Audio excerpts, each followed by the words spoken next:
This is EB3, Speaking of Truth and Love, and I just come on for a few minutes to share a video request. Somebody requested me to um, check out an interview with Donald Trump and Dr. Phil. I don't know why my mind went blank. Just don't pay that no mind. But anyway, I have an open mind, so since they requested that, I wanted to honor that request, and let's go get into this video. Check it out. It's an honor to be with you. Let me just say, it's great looking at that logo. I've seen that sucker a long time. Yeah, you look well. I feel good. Do you? I feel good. No pressure. Yeah. It's nice to lead a life of no pressure whatsoever. Corruption, surrounded by corrupt judges and corrupt politicians. Other than that, there's no pressure. Well, you know, you and I talked the other night, and I work in trial sciences for a lot of my career, and so I have a particular interest in the dynamics of the trial setting. You're fighting this fight and standing up for the rights of due process and fighting against prosecutorial misconduct and prosecutorial abuse. You know, it was interesting when you called the other day about doing an interview. A lot of people want to do interviews, and I don't just agree to them very easily. But I've always had great respect for you. I watch your show. Some of the real good ones, and some of the less intellectual ones, and that's okay too. But it's always been you've always been very special, and I knew that you were, in some form, very much involved with trials, and I found it to be very interesting that you would take this up. It's a very important thing. Well, I wanted to, and I know that there was some news coming out of Georgia today, there was some news coming out of Florida today, that they're stepping back from this. And Very good news. I called for the other day, and I don't know if you saw it, but on Merritt Street Media, where I now do my show, I called for President Biden to stop all of this now. And of course, a lot of people said, oh, he can't stop it, it's a state case. Well, okay, that's an explanation for stupid people, but for people that understand how this works behind the scenes and all, I say the same thing. They need to stop this. They need to stop pursuing you. Since you started your campaign in 2015 to run for office, there have been so many attempts to get you off the board even before you started your campaign. Then once you were in office, 2 impeachment opportunities, they changed the rules to try to make it high crimes and misdemeanors if there were business conflicts, and in this case, Never ends. it seems to be never ending. And that is a distraction to you. And I really wonder how that affects you. What do you say to yourself about that? Because it seems to never be ending. It's a never-ending thing. There's a term that I know you've heard many times. It's called Trump derangement syndrome, and Right. nobody's ever seen anything like it. In one way, we drive them totally crazy because we're doing the right thing. You wonder, why would somebody want to have open borders where people are coming in from jails, prisons, where they're coming in from mental institutions, and as you know better than anyone else, they're coming in, they're releasing the people all over the world, not just South America, from mental institutions and jails and prisons, and they're terrorists coming in by the thousands. They're pouring into our country. And who would allow this? You know, it's common sense, not a conservative thing. If they would devote that same skill and talent to making America great again, it would really be a wonderful thing. But in the meantime, we're beating. Okay. I know it's early in the video, but I'm thinking, is there any proof that these other countries doing this? Is there any proof that any other countries are purposely sending their people from their psychiatric facilities over here? As he put it, the mentally ill over here. Is there any proof of that? Is there any proof that they're releasing their prisoners and sending them to the United States of America? Is there any proof of this? Or is this more of his babble that he does? You know what I'm saying? I'm not saying that there are not people coming over here that are criminals. I'm not saying that. But what I'm asking is there any proof that these governments are doing that? I don't think so. I don't think there's any proof of that. I think he's just doing what he does best, and that is pointing out and making things worse than what it seems like they are. Okay, that's what he does. He's got the gift of gab, and he uses it well, and he can convince, you know. But you gotta understand, he's a businessman. He can convince people to believe a lot of things that are not true, and often he does. But anyway, let's get back in the video. Check him out some more. You know, you mentioned I got impeached twice and I won twice very easily, very quickly. We had great support from the Republican Party. I have all these cases all my life. I didn't have any problem. And all of a sudden, within a matter of months, I end up with 4 cases. Now, of course, it's from the White House and the Department of Justice. They totally control the state case. In fact, I'm not allowed to even be talking about certain aspects of it because I have a gag order. Think of it. I'm the Republican nominee. I was the president, and I'm leading the current Democrat by a lot. And I have a gag order from a local judge that was appointed by the Democrat Party. A local judge. He's a local person, and he is appointed. And he put a gag order on me. While you're Nobody's ever campaigning. seen anything like it. While you're campaigning. While I'm campaigning, like you just mentioned a question that I'm not allowed to talk about.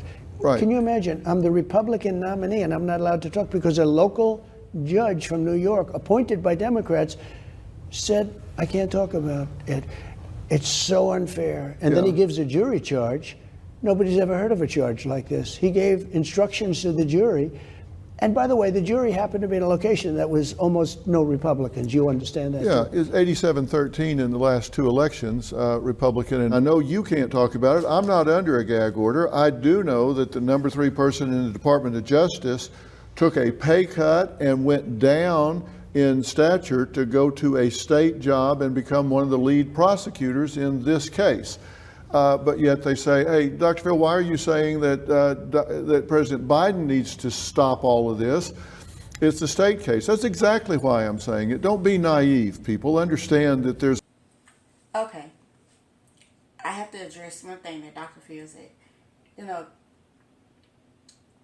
a lot of people take a pay cut to go to a different job. Sometimes just simply for peace of mind. I mean, maybe they did not like what was going on in the White House and prefer to work somewhere else. Who knows why somebody would decide to take a pay cut? That does not necessarily mean that there's corruption in that. I'm sure all of us know, because I know people who have taken pay cuts because they said either it was a family situation, you know, they would rather have more time with their family. Maybe they have a sick person in their family, or, you know, now they have children. They would rather take a pay cut and have more time with their families. Or again, like I said, peace of mind.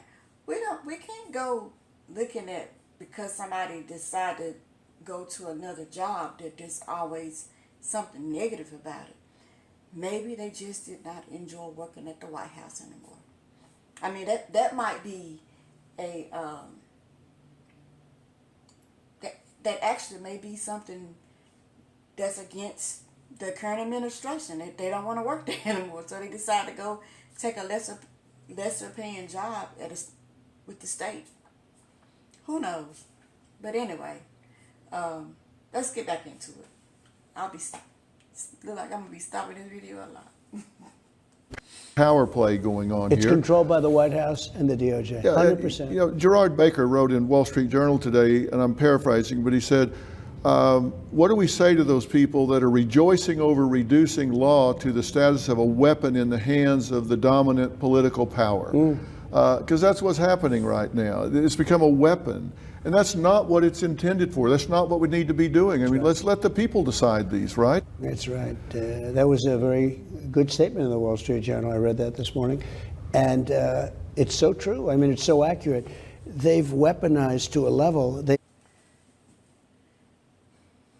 I'm sorry, y'all. But listen, especially for those people who look like me and have heard all the stories of what happened in the 50s and the 60s and the 40s in the 20th century, right? The government has always weaponized against the people. It's always been that way to some degree. When you think about how they use the CIA to spy on black leaders, when you think about how they are did trying that in to affect the election by 60s, demeaning, hurting in any 40s. form. And by the way, I think after the election, the hatred's great enough that they'll go, but with much less enthusiasm. This is about November 5th, which I think is going to be the most important day in the history of our country.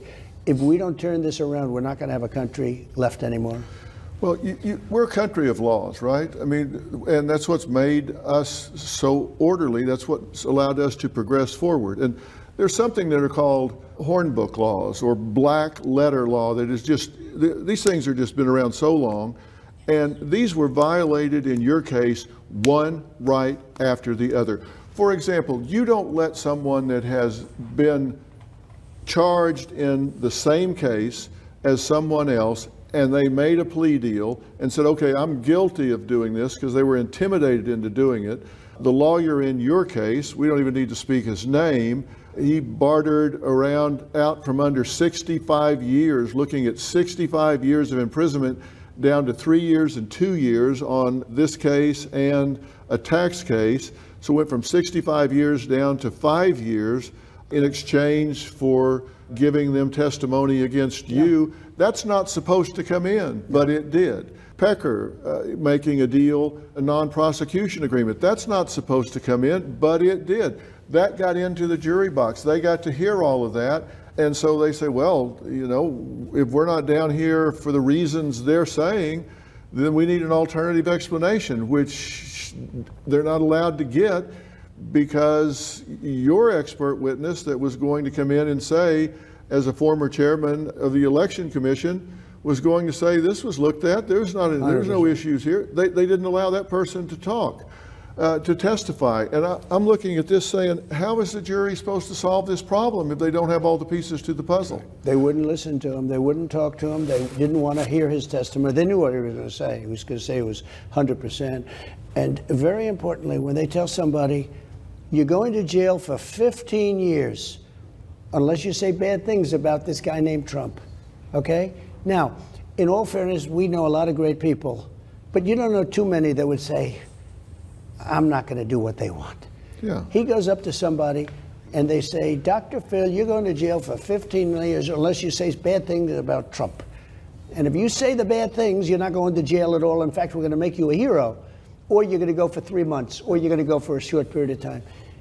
How many people are there that say, you know, I'm not going to do that? There have been people. Yeah, that's right. And those are, in my opinion, these are great people.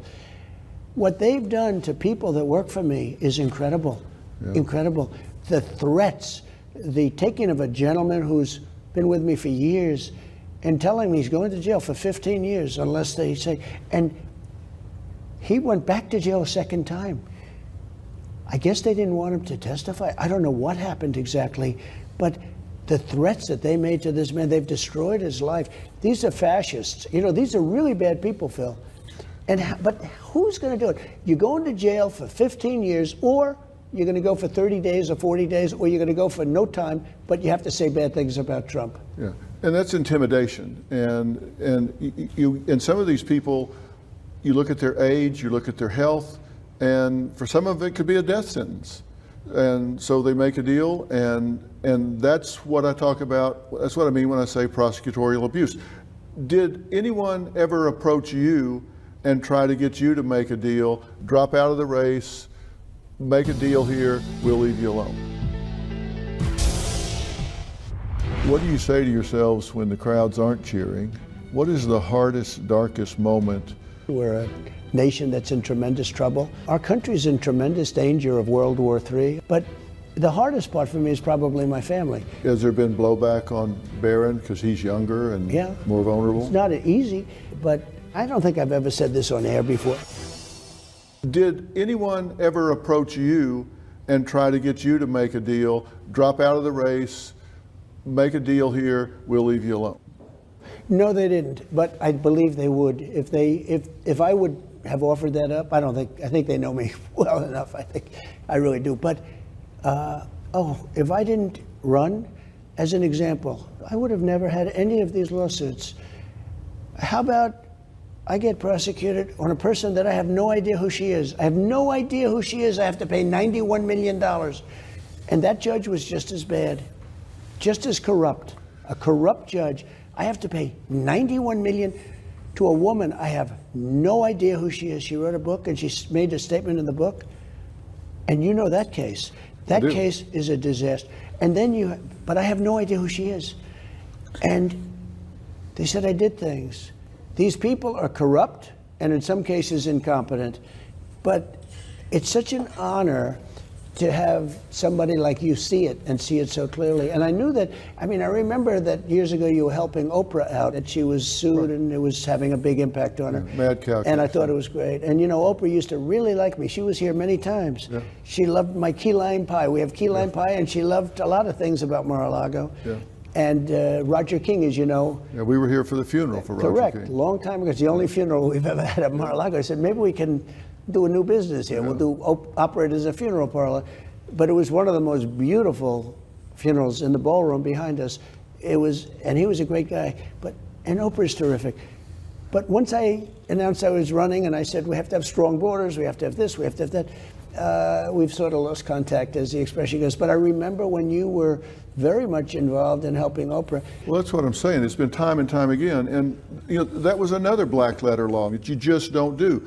The judge tells you, okay, you can testify, but I'm going to allow them to ask you about this person that you now owe $91 million. I'm going to allow them to ask you about this other case. I'm going to allow them to ask you about 10 contempt citations that I've given you. I'm going to allow them to ask about all that stuff. What does any of that have to do with the matters at hand? And the answer is zero. That gets into the jury box if you take the witness stand.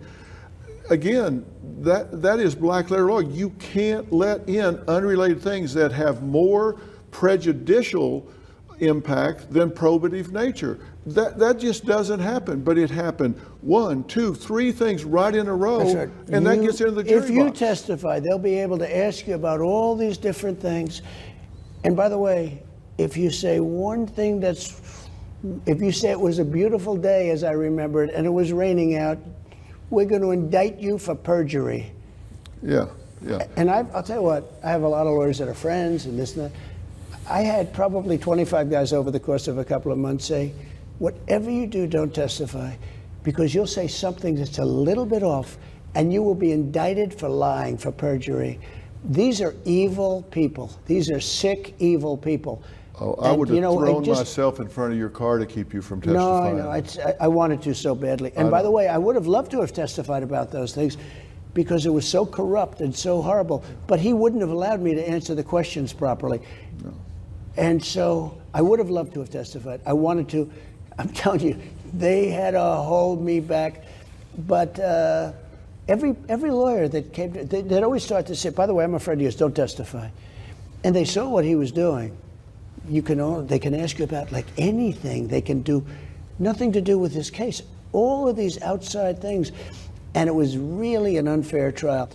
There's a very brilliant judge in Florida that's holding the government. It looks like, she's looking into what happened because, they raided Mar-a-Lago. Right. And they took stuff out by the satchel. They took bags and bags and stuff. And I said, what are they taking? Are they saying what they're taking? Because they can add things. They can add the nuclear codes in there. They say, hey, he had the nuclear codes. And this was all stuff that under the Presidential Records Act, I'm allowed to do. By the way, Biden was totally exonerated. Now, I'm not sure I want that kind of an exoneration. They basically said he's incompetent to stand trial, but he could be president. Think of that. He's not sharp enough, got no memory, got no this, got no that. He's incompetent. Basically, they're saying he can't stand trial due to incompetence, but he can run for president. What's going on? Yeah. What are we missing here? Yeah, it makes everybody uncomfortable about that state of affairs. And what I was concerned about with everything that happened in this New York trial is one of the big myths is that the burden of proof lies with the prosecution. Mm-hmm. That is the law. But I can tell you, after years and years and years of trial, the truth is that the jury sits there and says, I'm looking at all this, and if we're not down here for the reason they say we're down here, somebody needs to give me an alternative explanation of why we are down here. So if we're not down here because of what the prosecutors are telling us, then what's the alternative story? What's the alternative explanation? And when you get muzzled in the way that this judge muzzled this case, they're sitting there saying, what's the rest of the story? You're not allowed to testify because you're in jeopardy if you do. They let all of this other stuff in that should never get into the jury box. And so, the scales get tipped. And it gets very, very difficult to get even one juror because there's not an alternative story that if you could tell without being in peril, if you can tell without being intimidated, it would be a very different situation. The burden legally is on the prosecution, but logically You're with guilty the jury, until proven innocent. that's basically exactly what the happened. truth. I can tell you that's the truth with me. That's how it what plays happened. out. And I did a focus group about this when I did a show on this on Merritt Street, and I had 250 people in, did a focus group, and I said, and overwhelmingly the people were in your favor. But I found those that had questions, and I said, what is your question? They said, where there's smoke, there's fire. Yeah. I didn't hear I the other understand part that. of it. I'm sitting here, and you've asked me indirectly a couple of questions. They're so simple to answer. I'd love to.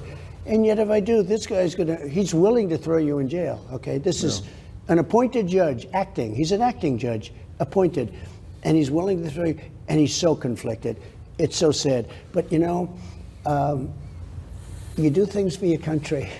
And I view it, I think if my country weren't involved, because people say, the two questions, I get these questions from very tough guys like you, the biggest guys on Wall Street, the people that you read about, but they're tough men and women. But I have the question asked often is number one question I get, how do you stand it? How do you do it? How do you get up in the morning and put your clothing on and go to work? I do get that because people don't envy it. And the other one I get is, will they do it again? Meaning, will they cheat? Will they do it again? Will it happen again? Well, I have a different question than that how question. My question is why. I understand how. I know you got a thick skin. You're not one of those people that's afflicted with the need to be loved by strangers. I get that. I think that's true. My question is not how do you do it. My question is why do you do it? Why do you, 'cause let's face it. I mean, you're a billionaire. You got a great family. You're a very dedicated father. People may not see this in you a lot because you keep that kind of private. But my question to you is why do you subject yourself to this? So there's a movement in this country. It's called MAGA. And Biden's always fighting it. We will stop MAGA. MAGA is Make America Great Again.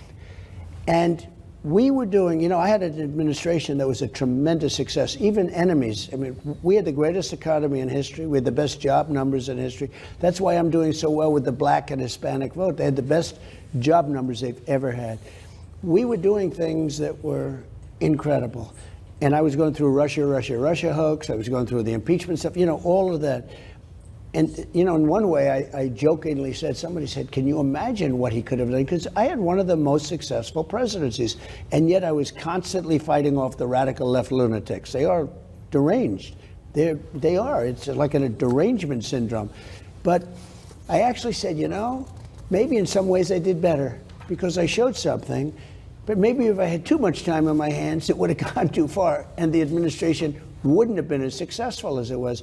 When you look at our job numbers, I rebuilt the military, largest tax cuts ever. Largest tax cuts, bigger than the Reagan tax cuts. But higher largest revenue. Regulation cuts ever. I'm staying with my why question because look at this.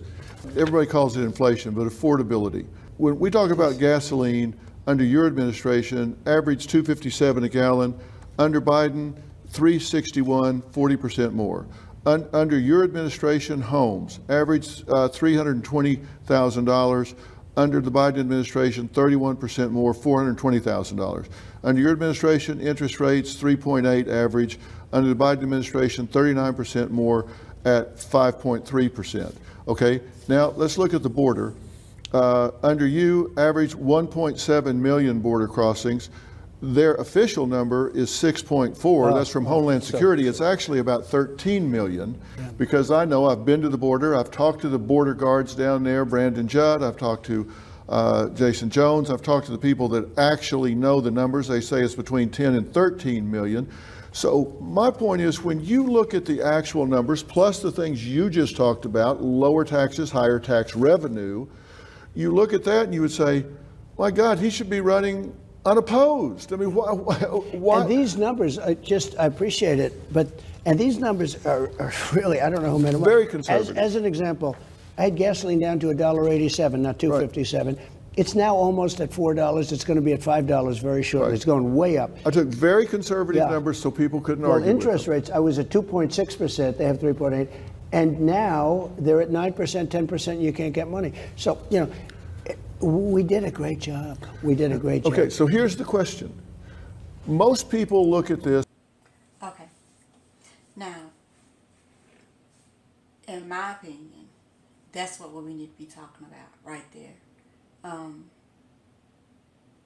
We need to be talking about how the economy is affecting the average American's lives, like me, myself, and people that make less than I do. Because, for a Mississippian, I do pretty well. But I think that's my biggest problem with a lot of this thing on both sides, not just on the Republicans, not just former President Trump, but I just think that all the mudslinging, we're gonna try to go after this group, the black group, the Hispanic group, the whatever group.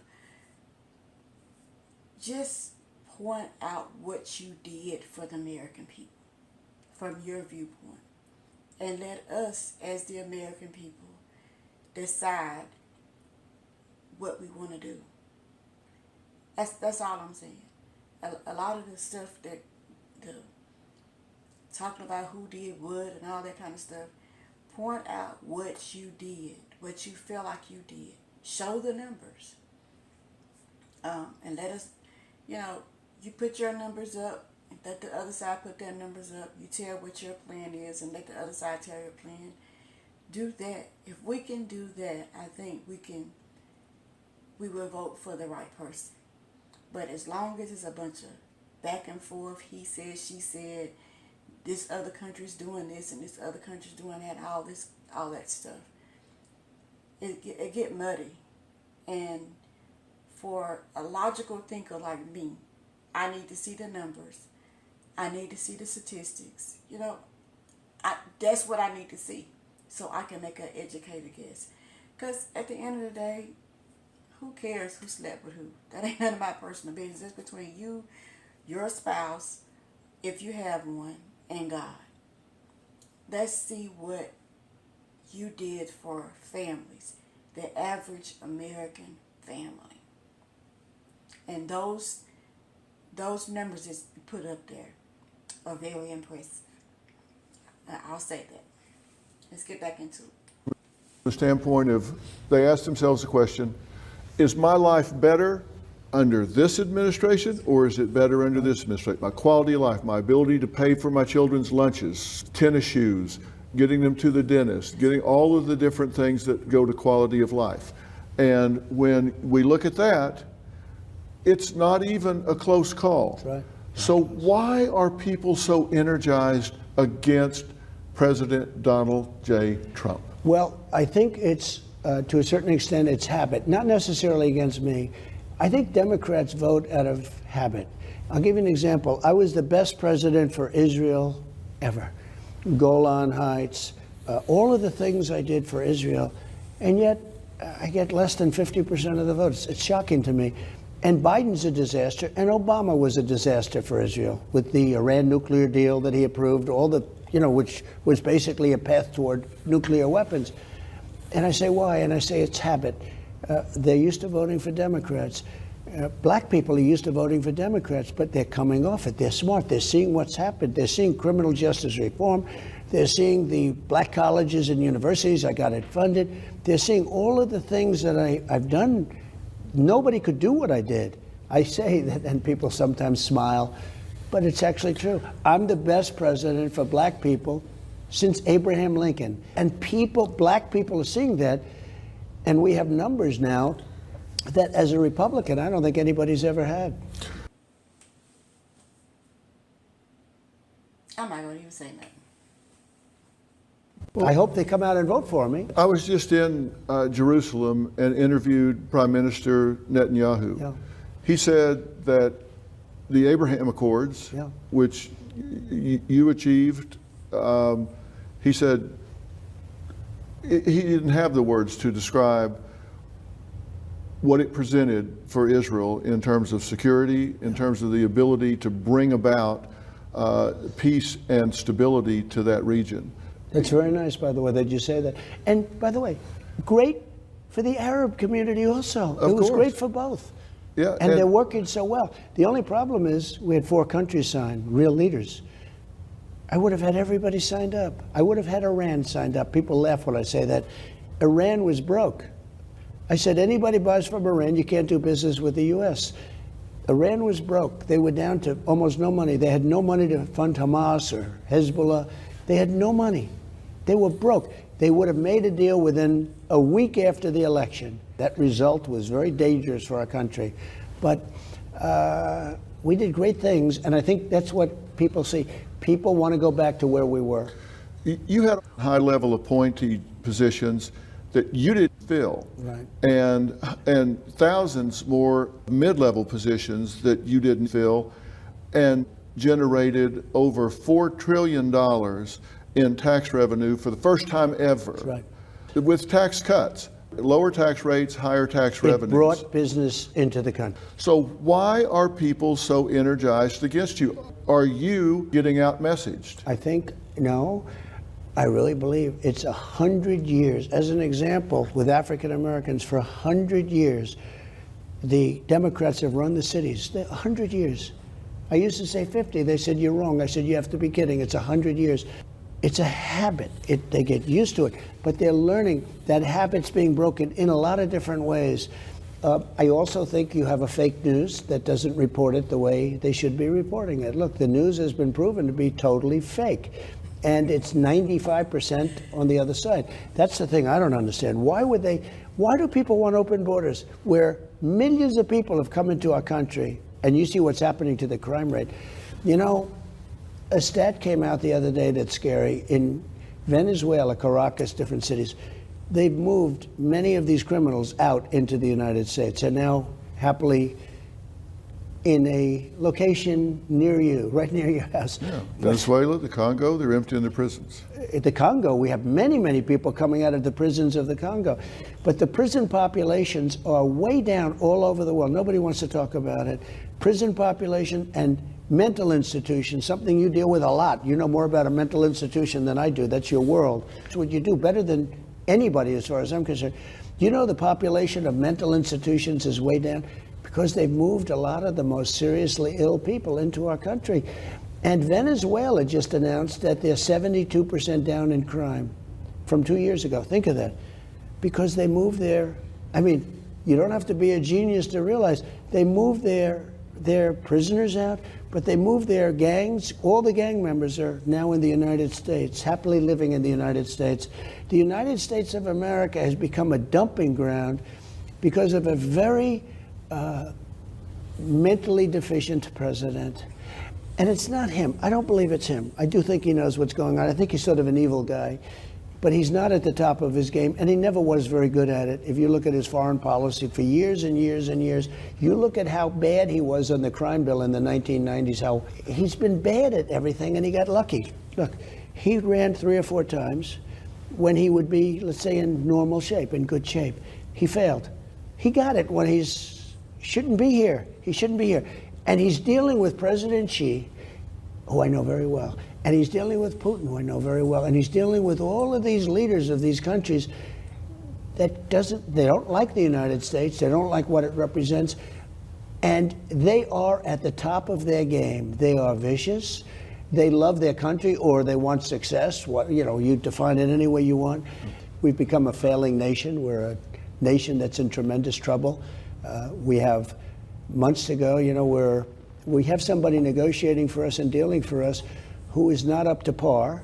He's not, and I'm not even saying now, I think 25 years ago he wasn't up to par, but he's dealing with President Xi of China. He's dealing with President Putin of Russia. He's dealing with Kim Jong-un of North Korea. He's dealing with very tough people that really are at the top of their game. I know them all. I know many more than that.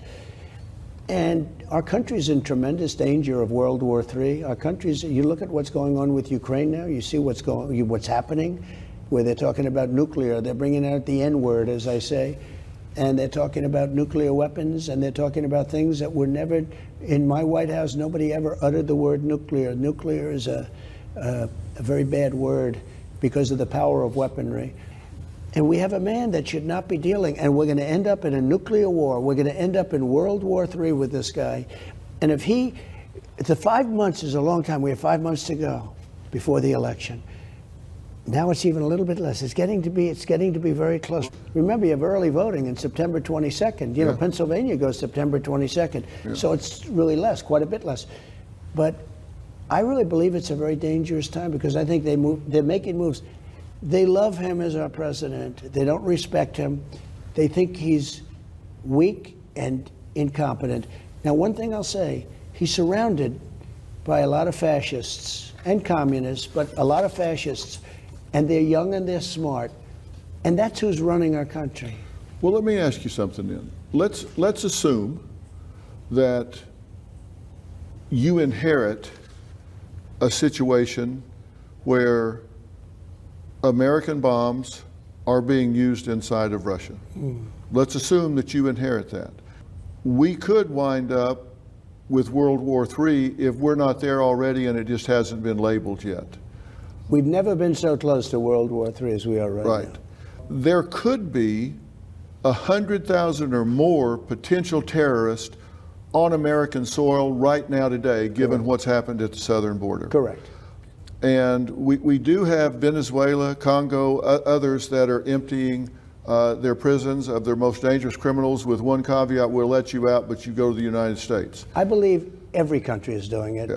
And by the way, if you were the head of a country, you'd be the first one to do it. I know you. You'd say, what? Let's get rid of these. You know the money they save and the danger they save? And look at this map. That I did a show about this. The red is where Chinese government has funded buying major farmland. Yeah.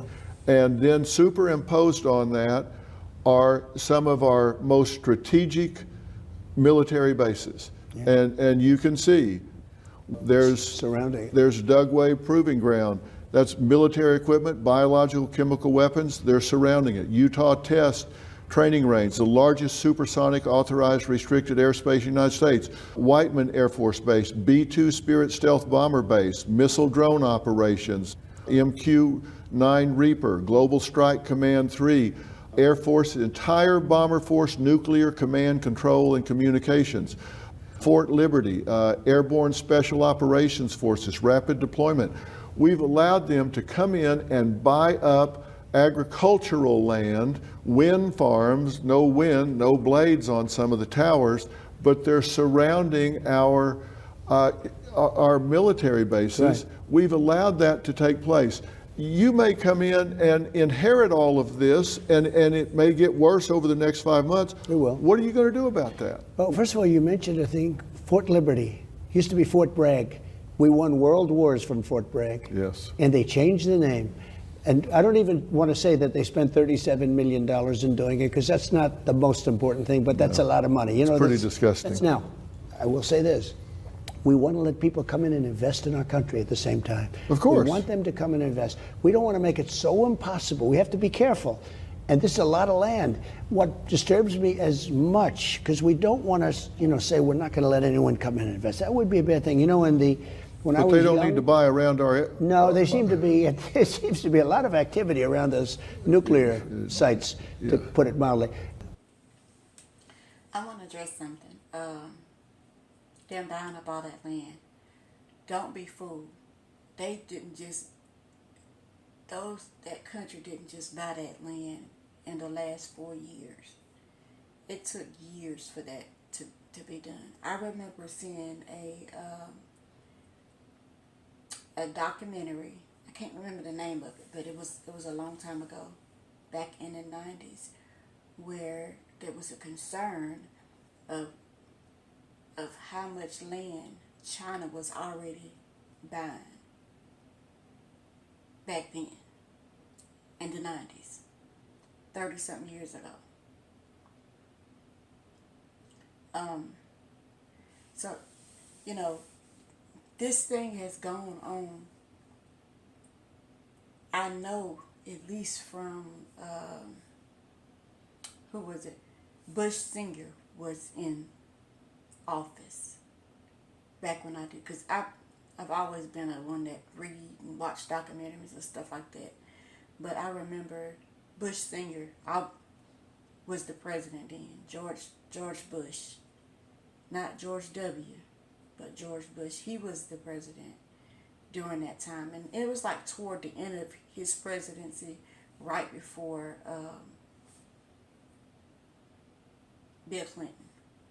But I remember seeing a documentary way back then about how much land China was buying up and how much money the United States owed China, which was the reason why they were allowing this. So, listen, this thing about foreign countries, and don't be fooled, it's not just China that own land here in the United States of America. Just like Trump just got through saying, they want other people, they want other countries to come to and invest in the country, invest in buying land and stuff like that. So you're talking to a businessman. Trump is not really a politician, he's a businessman. And that's not a bad thing that he's a businessman. But I just want people to pay attention to what's said. Like I always say on my videos, pay attention to what people are saying and don't just take their word for it. Go look at stuff yourself. Now, I will say that map is true. That map is true. But it's not, like I said, in the last 4 years. It's not just been when Democrat. It's both parties that have allowed this to happen. It's both parties that have allowed us to be in the debt that we're in. It's not just one-sided. That's all I want people to see, that it's not just one-sided. It's both sides. And let's get back into it, because I've stopped this video way too many times. The thing when you mentioned Fort Liberty, I remember that battle. As soon as I got out, they changed it. But they changed many names, almost all of them. They changed the names of these forts where we won 2 world wars and plenty of other things. And you know, there's a great anger about that. Well, as you know, they call it presentism. What they do is they take today's cultural standards and apply it to people's conduct 100 years ago, as though 100 years ago they were supposed to predict what the standards were going to be 100 years in the future and behave the way things were going to be 100 years in the future. You can't do that. It's like you drive through a neighborhood when the speed limit is 20, then they come and change it to 10 and say, I'm going to give you a retroactive ticket.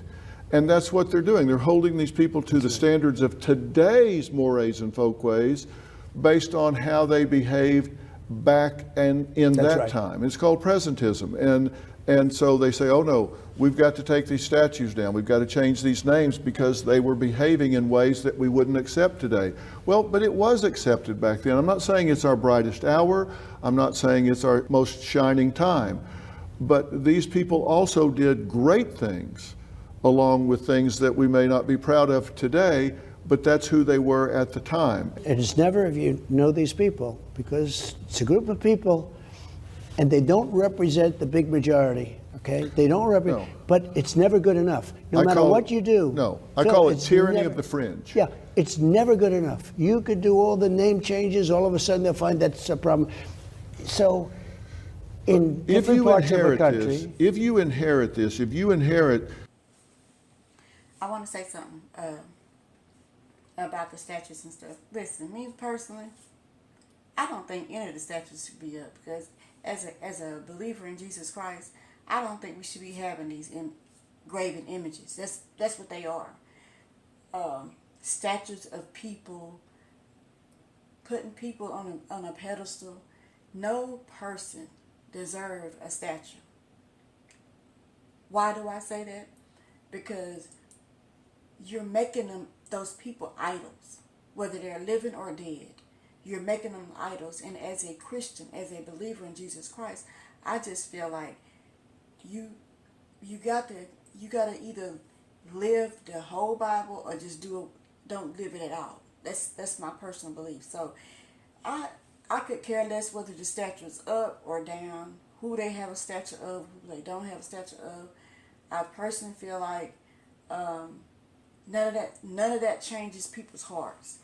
People, or if they hate somebody else for whatever given reason, the statue is not gonna change that one way or the other.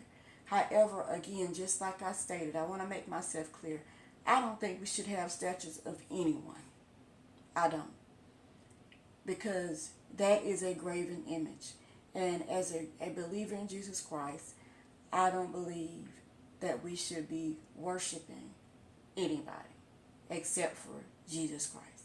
And that's my opinion. Bombs in Russia, and you have to deal with Putin. If you inherit terrorists on our soil that could attack our energy grid, how do you deal with that? I will deal with it, and I'll get the war in Ukraine settled and done by the time I get to office. As president-elect, I will get it done. As president-elect, you have great power. I was able to do great deals from the time I got elected in 2016.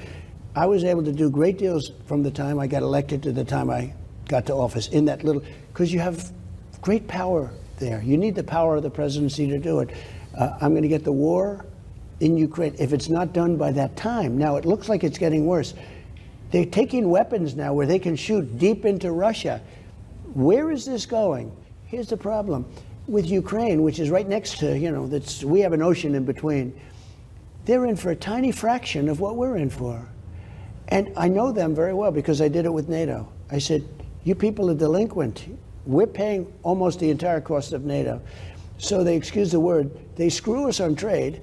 And then on top of that, we're supposed to defend them. And I said, it doesn't work that way. But I didn't want to do that on my first. I let them know my first. When I came back, I didn't want to do it. I was in office for like 2 weeks. Then I'm saying, but I said, you're not paying your way. And I went back the second time and I said, you have to pay. Hundreds of billions of dollars was paid. They asked me one question, will you defend us against Russia if we haven't paid? I said, absolutely not. As soon as I said that, and I took a lot of heat from the fake news. The fake news went crazy when I said that, because I said I won't defend them. Now you have the same thing. They paid hundreds of billions of dollars quickly, and that's where it got all the money to do what they're doing now. But remember this. So we're probably in for $250 billion.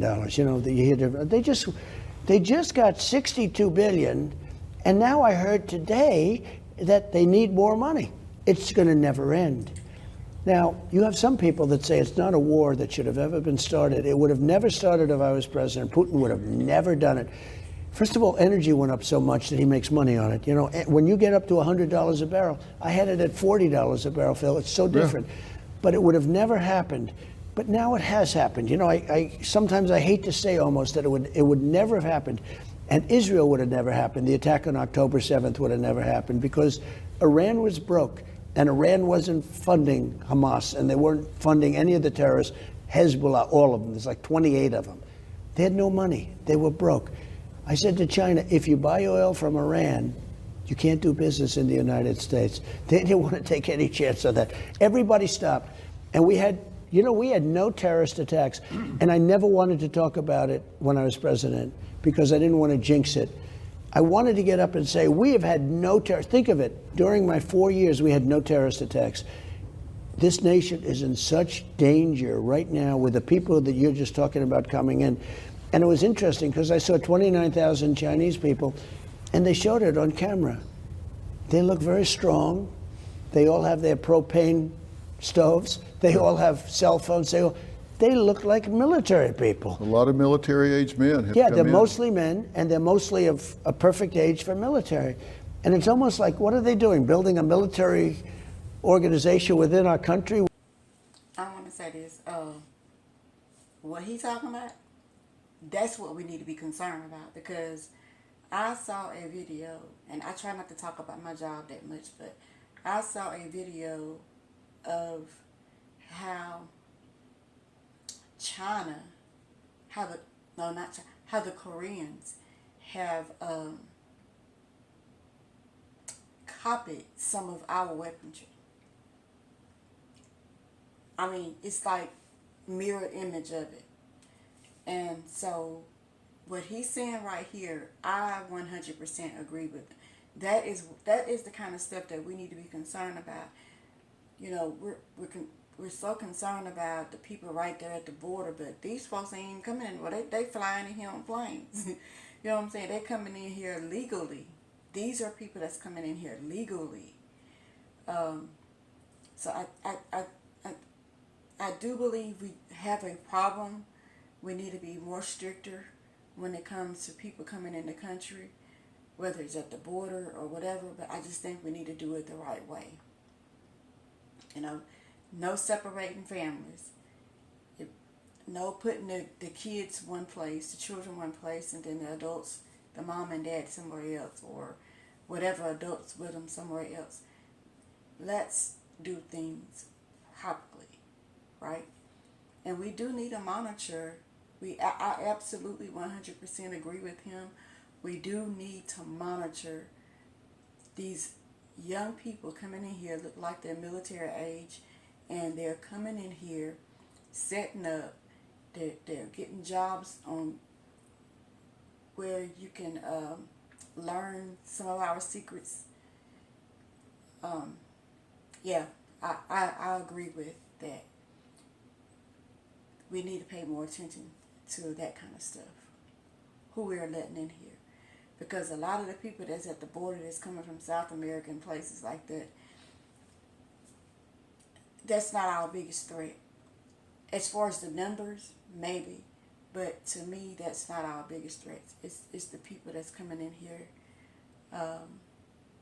and who look like, just like he said, they are building an army here. And we need to be mindful of that. We need to be mindful of that.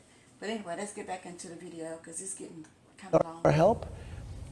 We have people running our country who are grossly incompetent, headed up by a president that should never be there. How do you unravel that? Well, you have to do it with people, and we'll do it.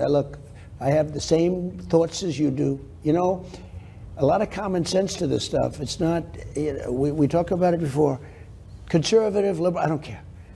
It's common sense. We need borders. We need low taxes. We need good education. We need a strong military. I rebuilt the entire military. The entire military was rebuilt. I built a wall that was so great, and I got Mexico to give us 28,000 soldiers while I was building the wall to keep people out. We didn't have what you have today. We had the lowest day the week that I left office, and it was a sad day for this country. The week that I left office, that's when we had our lowest illegal flow of immigrants coming into our country. And all Biden had to do was leave it in place. I had a thing called Remain in Mexico. They had a Remain in Mexico. How good is that? They had catch and release in Mexico. It was so stupidly run. And all Biden had to do when he goes to the beach, you know, he's always in the beach, right? He thinks he looks good in the bathing suit. Some advisor said, go to the beach, you look great, Joe.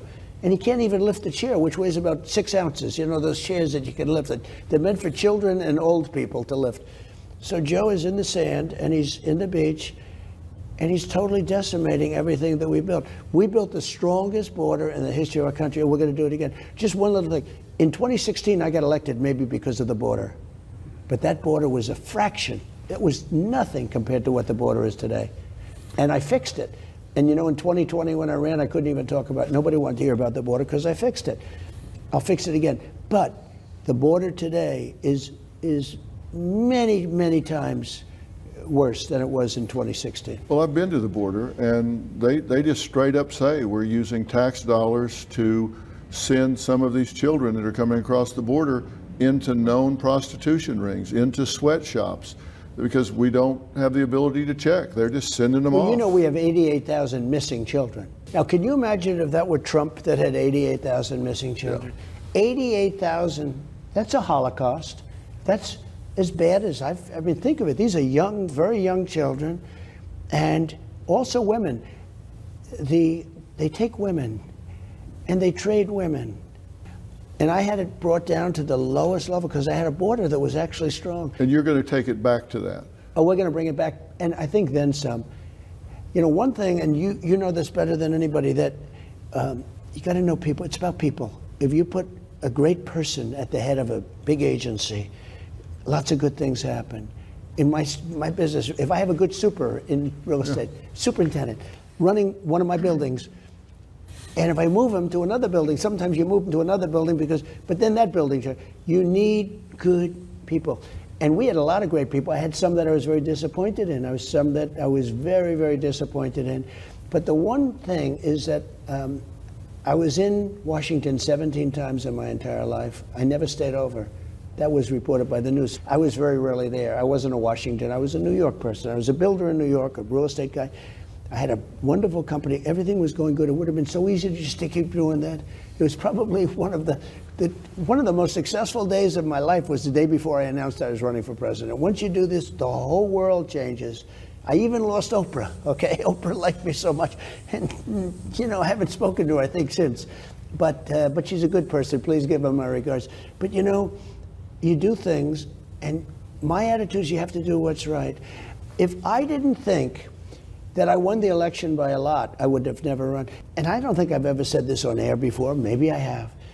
But losing the election wouldn't have been that, you know, somebody wins, somebody loses. You go on with your life. But when you lose an election that you know you won by millions of votes, if I didn't think I won the election, I would have never done it a second time because I would have lost. In other words, I would have lost.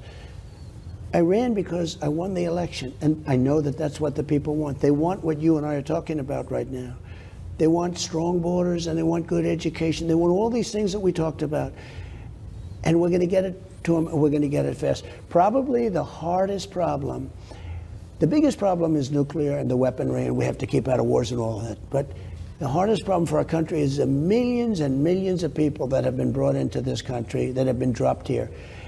Many of them should not be here. They're really, really bad people from the jails, from the places.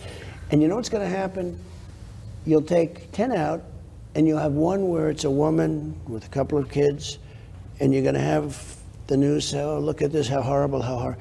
It's a very hard thing to do, but we have to have the largest deportation effort in the history of our country. Dwight Eisenhower had it very early on, because he was one that wanted strong borders. But you're not against immigration. No, I'm totally for it. But we need it. I think we need it desperately. But I don't want their prisoners, and I don't want their people from mental institutions, and I want people to come in legally. I want to let people come in. We need it. We do need it. We need people. But we need good people. We need people that aren't going to blow up our shopping centers and kill people. Let me ask you two areas I want to talk to you about that's going to be different, because I'm different, so let me be different. You have a personality-driven platform, just like I do. Mine's a fraction of yours. You've taken every shot you can imagine. You've been criticized, attacked, called every name in the book. They've turned the judicial system against you, the intelligence community. 51 intelligence officers swear that this is a Russian plant, this laptop over here, right before the election. The media has turned against you, print, TV, radio, internet, in the streets. Not campaigning Donald Trump, just real Donald Trump. How do you deal with that stress in your most private moments? So, two things. Number one, I don't like thinking about it. Out of sight, out of mind. I don't know if that makes sense to you. I don't want to think about it.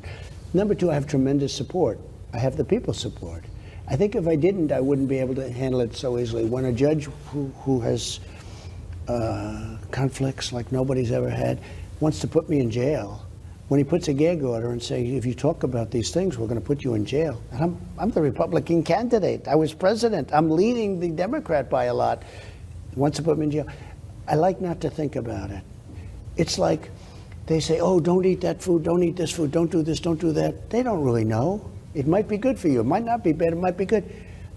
They say it causes cancer. I say, don't talk to me about, I don't want to hear the word. I don't want to, it's out of sight, out of mind. I think I have a very good disposition for trauma. But I have great support, Phil. The one thing is, because you mentioned lots of groups, and you're right about that, but I also have great support within the media. You know, there's a group of people in the media. You might be one of them. You're a very important force. The fact is, I've watched you so long. I just felt so confident when you called. I said, you know, otherwise, what do I have to subject myself to it for? It doesn't make sense. But I find it to be a very different and very interesting it's a psychological interview that you're doing too. You're sort of being my psychiatrist, and maybe I could use a psychiatrist every once in a while. No, it's pretty cool. But I try not to think about. I try not to go into that. And very importantly, I have tremendous support. I have support from the people. You look at the polls, and they agree with me. There's sort of a silent majority. You know, it's a term that's been used over the years, but it's a true term.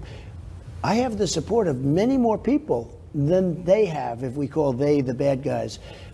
And I think if I didn't, or if I felt I didn't, I would not be quite the same person. You know, we all have a personal truth. You know, it's that what we believe about ourselves when we don't have our mask on, when we don't, you know, I put on a nice suit. You know, I'm going to see the president here. Nice suit. I want to be credible. Looks good. And we, you know, we put our best foot forward when we step out into the world. But we do have a personal truth that what we believe about ourselves, that are most vulnerable when nobody's looking, nobody's listening. Maybe it's 3 o'clock in the morning, we wake up looking at the ceiling, thinking, what the hell am I doing? What do you say to yourselves when the crowds aren't cheering? When you're home alone, you're riding in the car, you're by yourself. What is the hardest, darkest moment that you can think of in this journey you've been on the last several years? You have to be very strong. You're fighting off very evil forces, and they're very smart forces. There are people that control Biden, totally true. I think I know who they are largely. But there are people that control them. They're very smart, very energetic. Possibly they're real believers, you know, what their sick ideology is. But you have to be smart, and you have to have confidence. I mean, you have to have a certain confidence. The other thing is, I realize over the years, you know, I've been through a lot. Great and bad. You know, I won the presidency. Everybody said, how are you going to do it? How good is that? It was the most incredible evening, one of the most incredible evenings in the history of the country. Look at the celebration. I mean, it was incredible. But you also go through bad.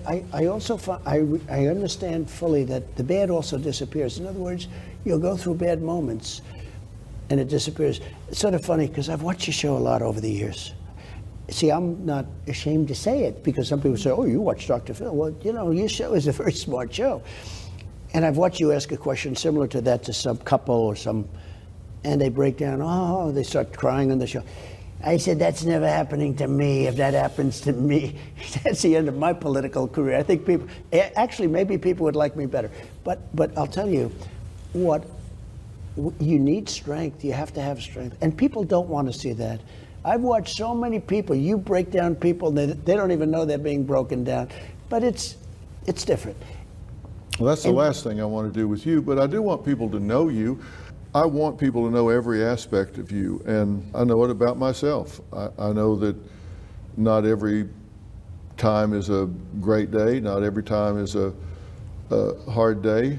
I thought you led a charmed life. You never had a problem in your life, right? Yeah. I watched you during that trial. That's not a fun time. You know, it was an icebox. That courtroom was so cold. Really? And I believe it was set that way by the judge. That courtroom was freezing. You know, I'd call it the icebox, right? I say, I just sat through 4 hours, and I'm not campaigning by doing that. That's what angered me. They're taking away my voice. They're keeping me in this icebox, and they're taking away my voice. But, you know, one thing that's, you bring it up, and you haven't asked me the question yet, and I'm sure you will, although I know we've been doing this for quite a while, and it's an honor to do it. But the hardest part for me is probably my family, because it's very unfair to my family. I have a very good wife. She reads this crap. I have great kids. You know what amazed me? I gave up my salary. I didn't take salary. And it's $450,000, approximately $450,000 a year. So, you know, it's still money. It's a couple of $1 million. I never had a good story saying I did. I'm not looking for a story. What surprised me is there was a couple of stories. Who else did it? Nobody. Everybody took. I figured maybe Kennedy. It's a pretty rich family. I figured the only one that may have done it was George Washington. You know, George Washington was a very wealthy landowner. And they said the only one that may have done it is George Washington. I figured Roosevelt, maybe FDR. You know, there were some pretty rich presidents. Every president took their salary. Bush's took their salary. I didn't take my salary. I gave it up. And every month, I'd get a call from the fake news. Because you know you can't really give it up. You have to give it to an organization within government.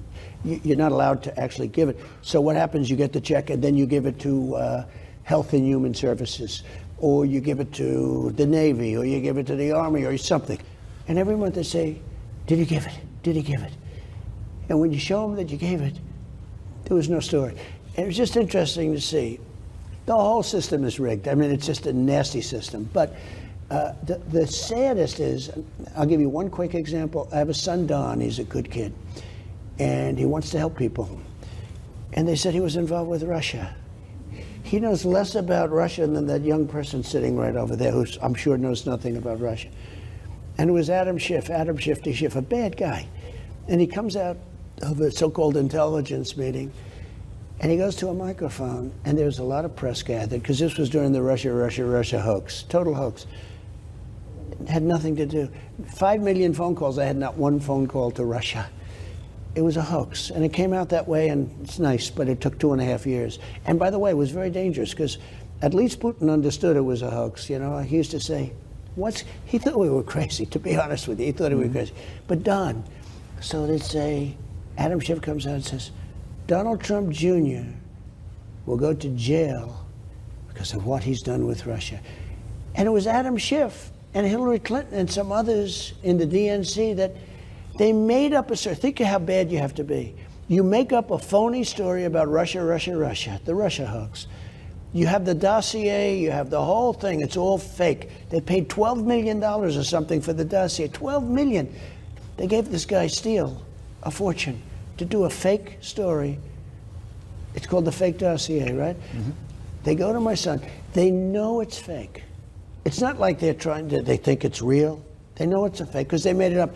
And they say, Donald Trump Jr. will go to jail. So I call up my son. I said, are you okay?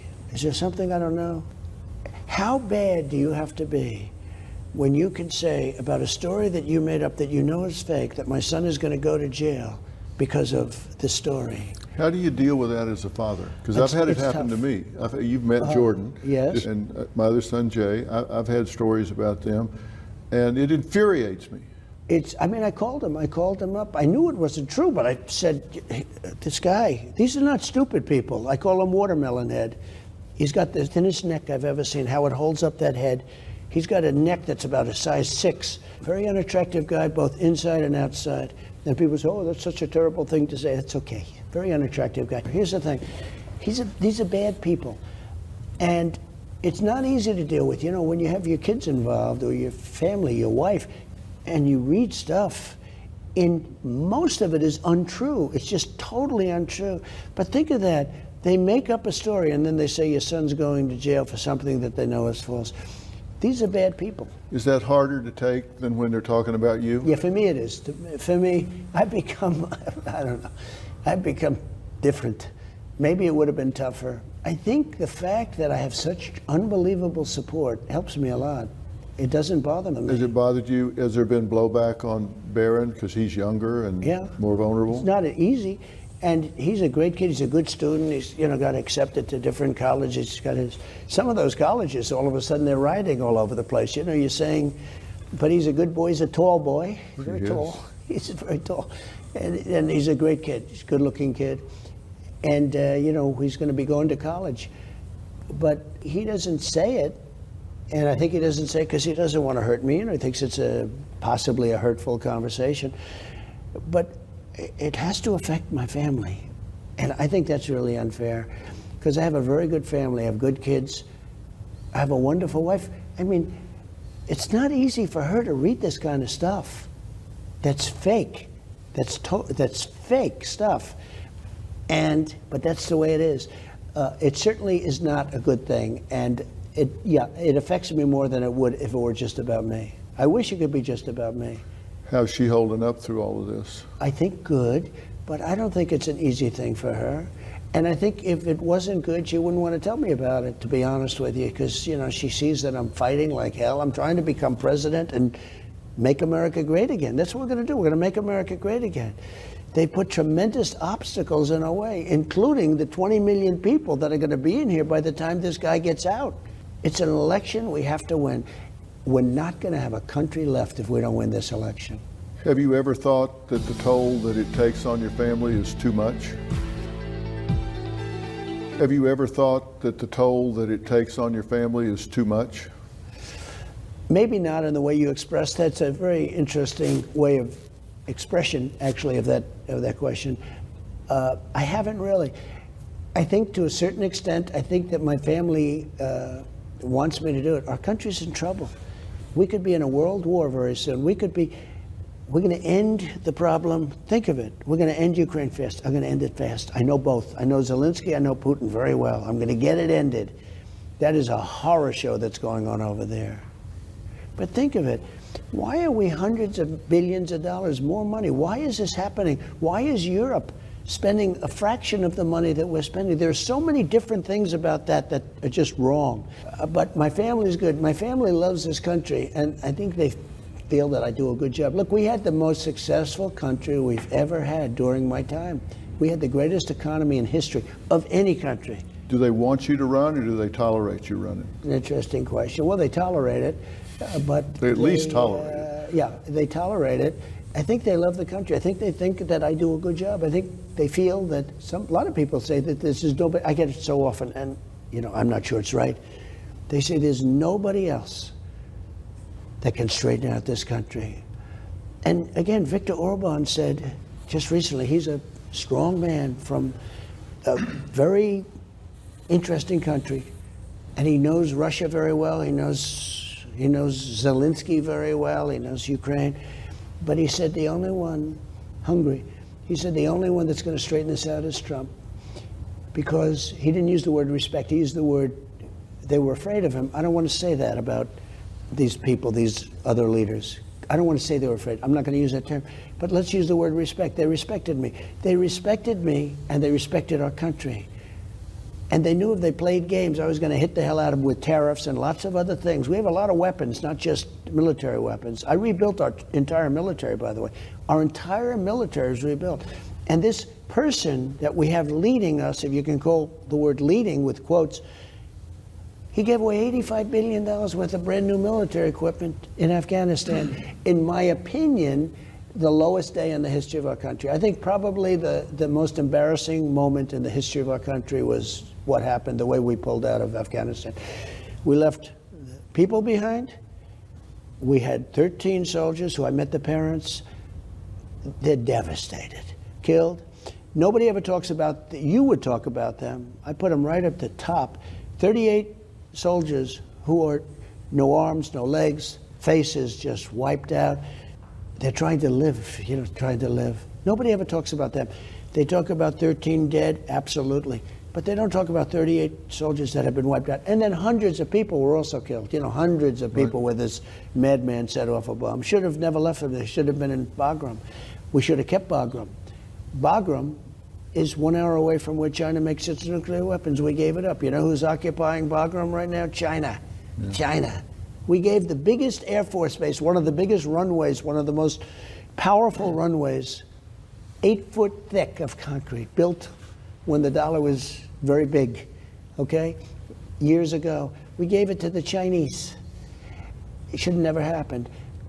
What we've done, I think that was the most embarrassing day. And I have to tell you, if that didn't happen, I don't know that Putin would have gone in. I think Putin watched that catastrophe and he said, hey, this is a great time to attack Ukraine. You think it emboldened him? I think so, yeah, I think so. Let me ask you this. Right now, headlines everywhere, of course, you don't respect, but there are headlines out there that say, when you win your second term, that you are going to make the people that have come after you pay. Retribution and revenge. Yeah. And let me ask you this before you even respond to that. I want to play what if with you for a minute. What if when you win this election, you said, Enough is enough. Too much is too much. This is a race to the bottom, and it stops here. It stops now. They've made a half a dozen or more major attempts to take you off the playing board, and you just said, it stops now. I am going to rise above this cycle of ugly. I'm not going to play this gotcha retribution game. It stops now. I'll forgive. I'll not ever forget, but I am not going to play this retribution game. I am going to put the American people first, not getting my pound of flesh first. You got to do what you got to do, but I'm going to put this country as the shining city on the hill. I am moving forward. I'm not playing the retribution game. It stops with me, and it stops here. What if you took that approach? I'm okay with that. I am. I'm okay with that. Sometimes, I'm sure in certain moments, I wouldn't be. You know, when you go through what I've been through, they spied on my campaign. You know, they spied on my campaign. Remember I announced it? I know. They did things that people don't even talk about. And I got rid of Comey, and I got rid of a lot of people. I got rid of a lot of people. Thousands of people. At the VA, I cleaned it, 9,000 people. They were sadists. I got rid of them. But what they've done is bad. With all of that being said, we have to unite the country, Phil. The country has to be united. This country is a mess. Every situation needs a hero. What a great opportunity for you to stop this cycle, this vicious cycle of gotcha, gotcha back, gotcha, gotcha back. Every situation needs a hero. What a great opportunity to step up and say, you know what, it stops here, it stops with me. I think you'll be impressed. We have to unite the country. We have to save the country. That's not really saving the country. There are people that did some bad things. I know who they are and all of that. But as an example, with Hillary Clinton, I'd mention her name. Everyone's screaming, thousands and thousands. Yeah, we just had 107,000 people show up in New Jersey. You saw that. 25,000 people showed up in the South Bronx. In the South Bronx. But we had Wildwood, New Jersey. 107,000 people. It was a record. They've never had that. When I mention the name Hillary previous to the last election, they said, lock her up, lock her up, lock her up. But I would be there, and I'd try to almost quiet them down. They were going crazy. How would it be I win, and I lock Hillary Clinton up? The president's wife, the former president's wife, I locked her up. And how would it be if I took the Secretary of State, she was Secretary of State, and we threw her into a prison someplace? I think it was terrible. And yet now they're trying to do that with me. Think of it. I didn't want to do that. I could have done that pretty easily. She busted up her phones, and she busted up her laptops, and what they did, and they put bleach bit. You know what bleach bit is? It's so expensive nobody uses it because it's an acid and it wipes everything out. Could have done it real easy. Don't forget, she disobeyed a subpoena from the United States Congress, and she broke up all this machinery, all this technology, after she got the subpoena. Think of it.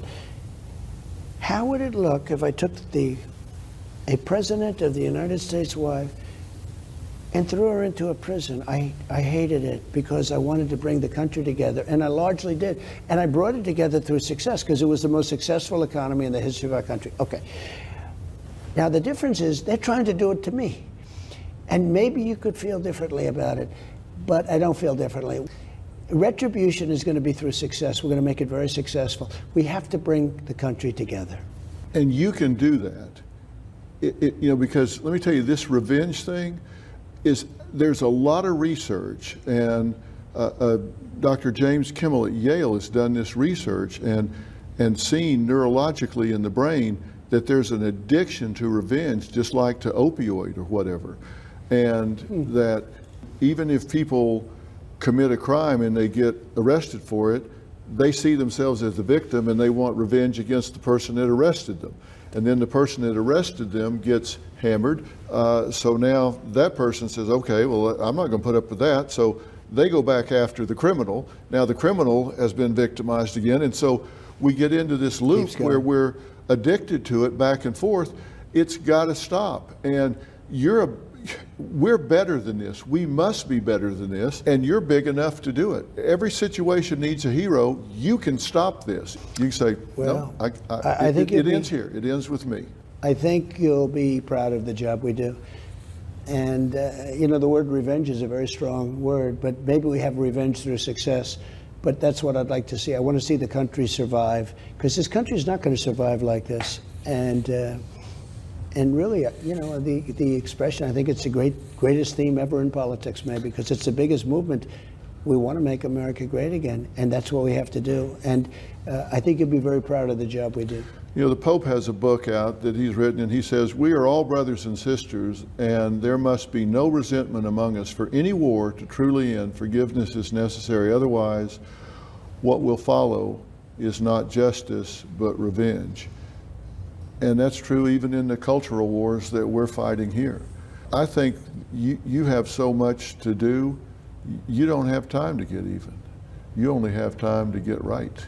Well, revenge does take time, I will say that. It does. And sometimes revenge can be justified, Phil. I have to be honest. Sometimes it can. But is the country better or worse for them going after you? I think the country is really worse for what they've done, and I think you see that when you look at the poll numbers. When you see that almost $400 million has poured in since this horrible decision was made. That was a few days ago. Numbers that nobody's ever heard of in politics before. It's a great honor. The people of our country get it. They're very smart. Taken as a whole, I have to say, they're very smart. But it's been an honor being with you. It really has. And I think you'll be very proud of the job we do.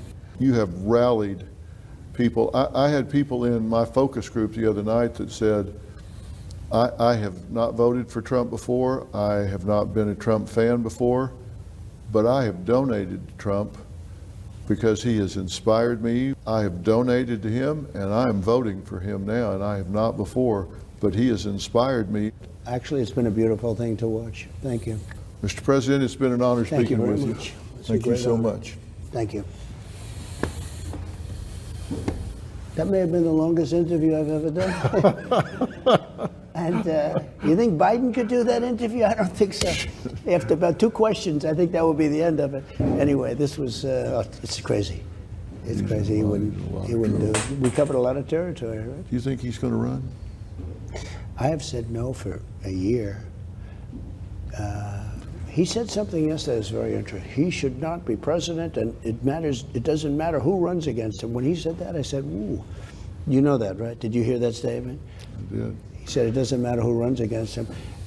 With all that being said, people say yes, he's going to just run. I guess so. Are you going to tell me who your vice presidential choice is? So, that was a long interview. But my takeaway from the video is, I think the difference between the other interview and this interview, number one, it appears that he has more respect for Dr. Phil than he did those black women that he interviewed with a few weeks ago. And it seems, from my perspective, everybody got their own perspective, but from my perspective, it appears that Dr. Phil is a little biased when it comes to Trump. I think at least up until this interview, he's kind of low-key a fan, a supporter of him. And of course, when you already have a little bit of a bias, you're going to ask questions that are more favorable. There's a lot of things that can be said about this interview. A lot of things, he just made a lot of blanket statements that he does a lot. But I am impressed by the fact that they brought those numbers of how the economy was when he was president and how the economy is now, because you can't compare them. But some of the things that he did not speak about, which is a problem, why a certain demographic will not maybe be swayed to, if they have voted either independent or if they have voted Democratic for a number of years and is looking for a change. You see, they talked about the good things that happened during his administration, but they didn't talk about how much division it was that he caused. Former President Trump caused a lot of the division that is even have effect on the American people today. He doesn't have an ability to bring people together. That's not what he does. He divides and conquers. That's what he does. Instead of talking about, it's just like, now, it wasn't in this interview. The only thing he did in this interview, he did spit some facts, and there are some things that I 100% agree with him. But I'm still skeptical because I know that a lot of stuff that he said in there's nothing to back it up. You know, he's one of those people that I always can say is like a fear monger. What do I mean by that? He gonna tell you that all the people that's coming over here or criminals and see, that's the kind of stuff that he spit before, saying that pretty much, maybe not every, but a great portion of the people that's coming over here are rapists or murderers or the worst of those societies, not once considering how much fear and division that brings. You know, he didn't talk about how he belittles black women. Now, he kept talking about Oprah. He appreciated Oprah and how Miss Winfrey, once he started running for the presidency, she turned her back on him. That's basically what he said, right? But the thing is, I don't think it was. I think it's probably something else behind that story that we don't know about. You see, that's the thing. We're hearing his side of it, and I will say this is a better interview, but he was more comfortable with the white man. He's going to be more comfortable with the white man versus any other race. And I'm not one that want to just focus on race, because I think there's more important things to talk about. But anyway, what do you all think about this video? I'm sure there's a lot of different opinions out there. As you can see, I'm very opinionated on a lot of things. Now, I will say before I end this video, the one thing that I would take away from this video, this particular interview, I should say, is that I believe that he is a man that loves his family, and I can respect that. I do believe that, just because people are in the public does not mean that you should go after anybody's family. But with that being said, he is guilty of going after folks' family. He is guilty of dredging up stuff in the past. And that thing about the woman writing the book and he don't know, never knew who that woman was, I don't believe that. And you don't either. But the thing is, the people that 100% support or agree with him, they don't care about that. And so, there you have it. And the reason why I say this is because I've talked to people who, no matter what he does, no matter what his past is, no matter what he says, how he belittle people, how he disrespect people, the Bible says that you reap what you sow. And I think the reason why certain people disrespect him is because he disrespects other people. Other than that, like I said, I will admit he did do some good things for the economy, but he did a lot of bad things for the morale and the camaraderie of the country. He stirred up a base that should have never been stirred up. And You can say what you will or what you want, but that's just a fact. Am I going to vote for him? I don't know yet. Am I going to vote for, well, right now it looks like it's Kamala Harris, but we don't, but the way the Democrats work, we don't know until the DNC. And they might pull a switch, anything. You never can tell with any of these politicians, either group, either of the main groups, Republican or Democrat. But anyway, let's see. Give me your opinion. I'm sure there's going to be a lot of entertaining opinions. I will say this. I did enjoy this. I did enjoy it. It was interesting. And I'll probably look at some more. But this is not like a political page. I just, different things come across and that I'm interested in. And I will probably check out more interviews and videos, especially during this election cycle and maybe even after that. But anyway, again, as I always say, this has been EB3, Speaking the Truth in Love, checking out a video per request of